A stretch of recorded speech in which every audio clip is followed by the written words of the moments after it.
I'm going to demonstrate the other flowers and how they go in.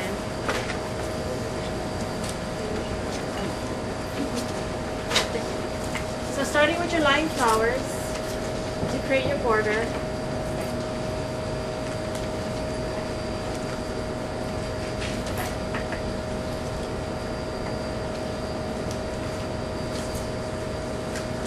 I usually like to measure it here first, so I know exactly where to cut and where the cage is. So the cage is right here, and I'll give it another maybe 2 inches.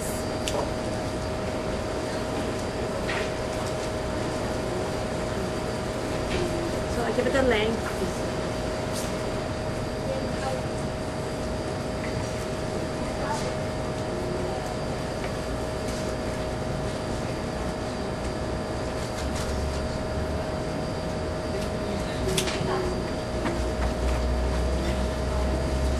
So in a way, it's sort of like a long centerpiece, but it's just going to go up.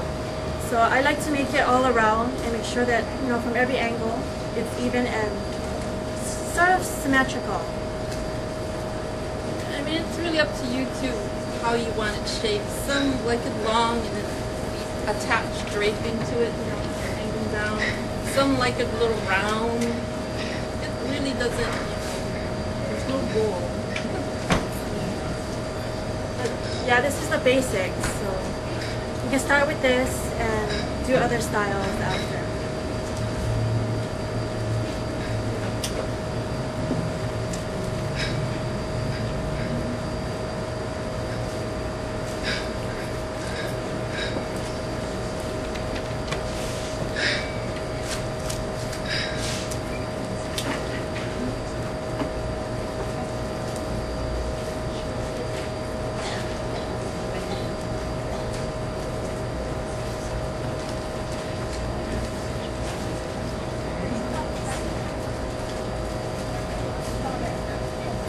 And I do want to put a little bit of this in the center as well.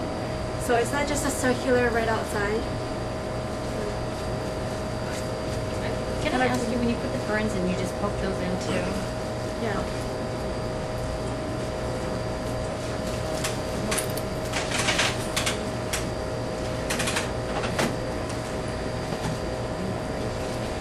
The next one is the focal main flower.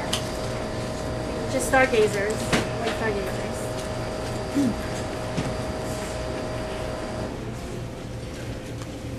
I normally like to put it more towards the center because you want that. It's more the focal flower, and it looks a little odd to have a huge flower way out here. It's more in the center. It's just more center.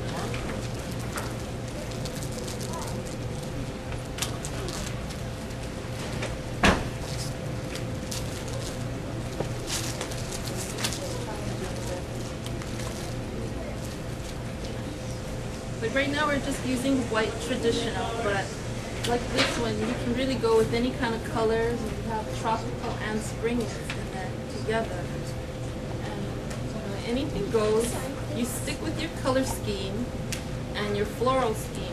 If you want to work with roses throughout the whole wedding, and you always want to keep something so it just connects everything throughout your whole wedding design. Always stick within your budget because you can really get out of hand because the flower is so pretty and you just want to buy everything. But you really have to stick with your budget to not get too carried away. I like to use the buds too because it gives character than just the open flowers. And every time you buy stargazers, there's always buds attached with it too. And I just took off all the pollen from the center because it stains the clothes and the flower.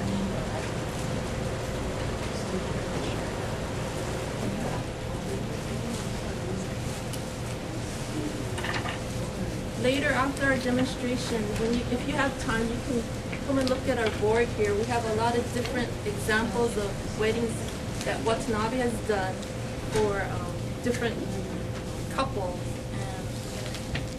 You know, as far as Watanabe Floral has a really good floral design staff, and they can create anything.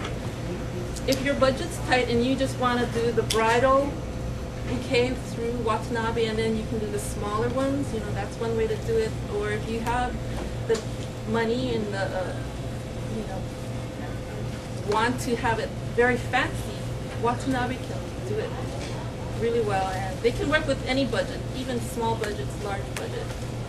They're really great.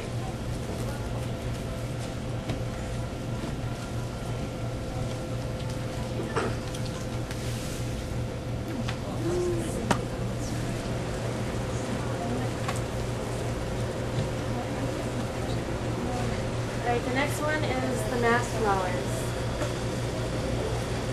Or roses. And these are wired, just so it can keep its stiffness. But it doesn't always have to be wired. Depending on the rose, there are certain roses where the heads are heavier and the stems are thin.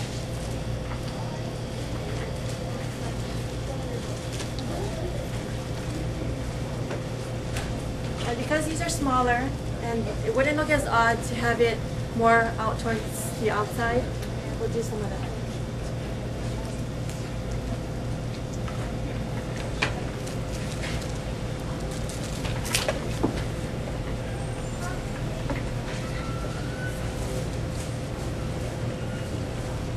So I'm using the more tighter ones more on the outside, and the more open ones go in the center.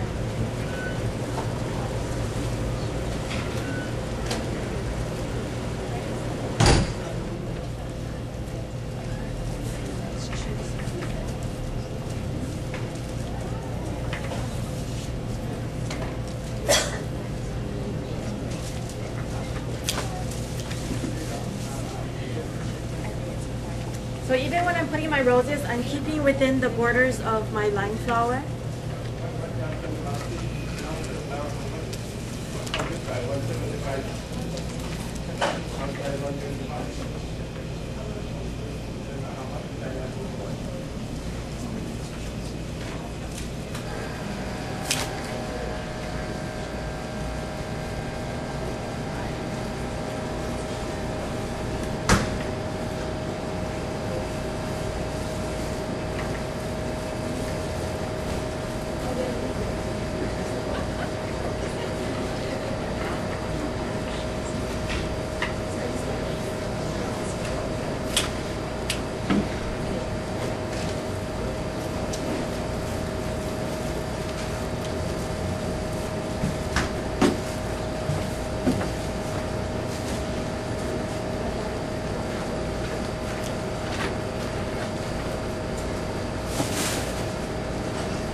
So even when I'm designing, you can't neglect any part of the arrangement. Make sure you got every side covered.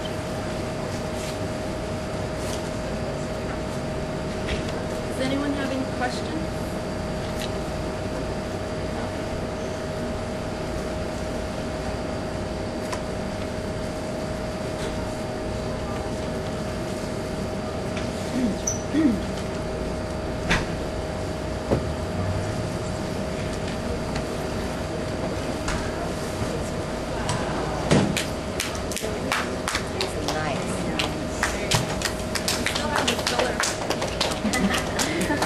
Nice.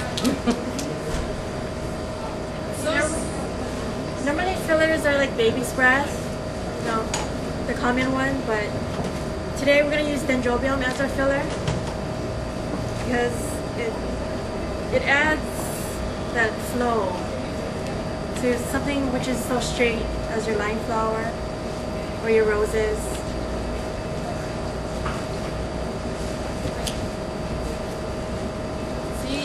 Baby breath, misty blue, the dendro sprays, any small type, I can fill up a lot of space, just spread out.